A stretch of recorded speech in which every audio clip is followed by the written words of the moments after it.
Hello বন্ধুরা, আমি আবারও আজকে নতুন আরও একটি রেসিপি নিয়ে হাজির হয়েছি আপনাদের মাঝে।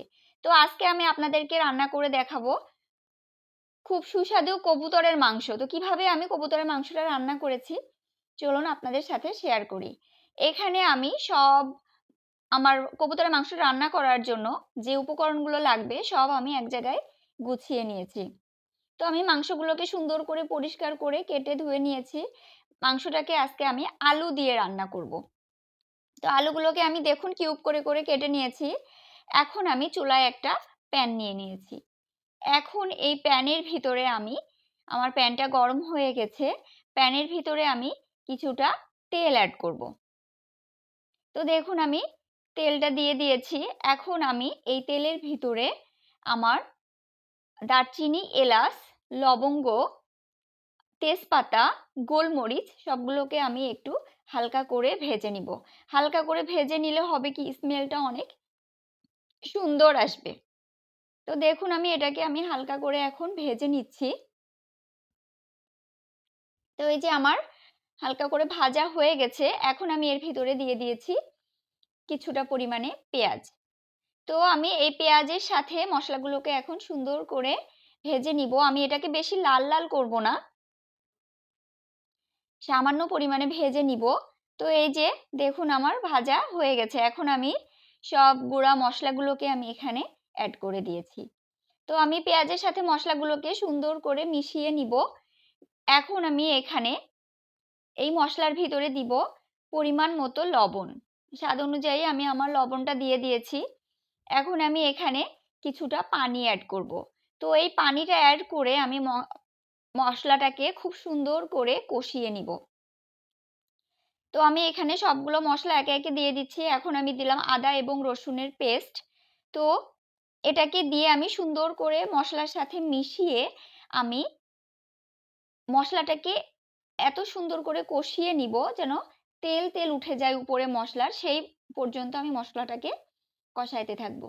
আসলে মাংস রান্নার ক্ষেত্রে মশলাটা যত সুন্দর করে কষানো হবে মাংসের টেস্টটা তত সুন্দর আসবে। তো দেখুন আমি মশলাটাকে কিন্তু এভাবে কষিয়ে নিচ্ছি। তো এখন এই পর্যায়ে আমি এটাকে ঢাকনা দিয়ে কিছুক্ষণ ঢেকে রেখে আমি মশলাটাকে কষাইতে থাকবো। তো এই যে আমার মশলাটা আমার অফ ক্যামেরায় আমি সুন্দর করে কষিয়ে নিয়েছি। তো দেখুন আমার মশলাটা কিন্তু অলরেডি কষানো হয়ে গেছে। চুলায় আছে মানে লেগে যাচ্ছে নিচেই মশলাটা।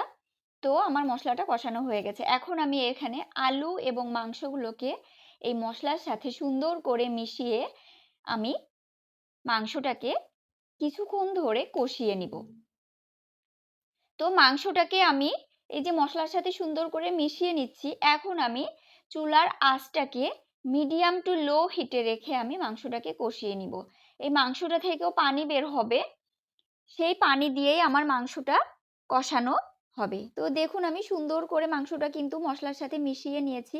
এখন আমি এটাকে ঢাকনা দিয়ে ঢেকে একদম মিডিয়াম টু লো হিটে আমি আস্তে আস্তে কষিয়ে নিব। আমি যে কোনো জিনিস লো হিটে রেখে রান্না করতে আমার মনে হয় সেটার টেস্টটা সুন্দর আসে। তো দেখুন পানি কিন্তু অনেকটাই বের হয়েছে। এই পানি দিয়েই আমি মাংসটাকে কষিয়ে নিব। আসলে হয় কি কবুতরের মাংস মানে বাচ্চা কবুতর, এটাকে সিদ্ধ করতে বেশি সময় লাগে না, বেশি পানিও লাগে না রান্না করতে। তো এই যে আমার মাংসটা দেখুন কত সুন্দরভাবে কষানো হয়ে গেছে। মাংসটা কিন্তু আমার অনেকটাই কষানো হয়ে গেছে। তো ফাইনালি আমার মাংসটা এই যে সুন্দর করে আমি কষিয়ে নিয়েছি। আমার মাংসের মশলাটা কিন্তু নিচে লেগে যাচ্ছিল। তো লেগে গেলেই বুঝতে হবে যে না মাংসটা খুব সুন্দরভাবে মশলার সাথে কষানো হয়ে গেছে। এখন আমি এখানে কিছুটা পরিমাণে পানি অ্যাড করব। আমি এখানে ঝোলের পানি দিয়ে দিব। আপনারা আপনাদের প্রয়োজন অনুযায়ী ঝোলের পানি দিবেন। দিয়ে মাংসটাকে এইভাবে রান্না করবেন। দেখবেন মাংসটার টেস্টটা অনেক সুন্দর আসে। এই মাংস রান্নাটা বাচ্চারা খেতে অনেক পছন্দ করবে। বাচ্চারা খেতে না চাইলেও স্বাদটা এত সুন্দর হয় যে তারা অনায়াসে এটা খাবে। তো এটাকে আমি ঢাকনা দিয়ে ঢেকে রেখে দিব। এখনও আমি চুলার আঁচটাকে মিডিয়াম টু লো হিটে রেখে আমি মাংসটাকে রান্না করব। তো এই যে মাঝে, মাঝে আমি মাংসটাকে নেড়ে দিচ্ছি। তো এইভাবে আমি কয়েকবার মাংসটাকে অফ ক্যামেরায় নেড়ে দিয়েছি। আবারও আমি ঢাকনা দিয়ে ঢেকে রেখেছি। তো দেখুন আমি কিছুক্ষণ পর আবার চলে এসেছি। মাংসটা কিন্তু আমার অলরেডি রান্না হয়ে গেছে। তো আপনারা বাসায় এইভাবে আমার রেসিপিটা ফলো করে রান্না করে দেখবেন। মাংসের টেস্টটা অনেক সুন্দর আসে।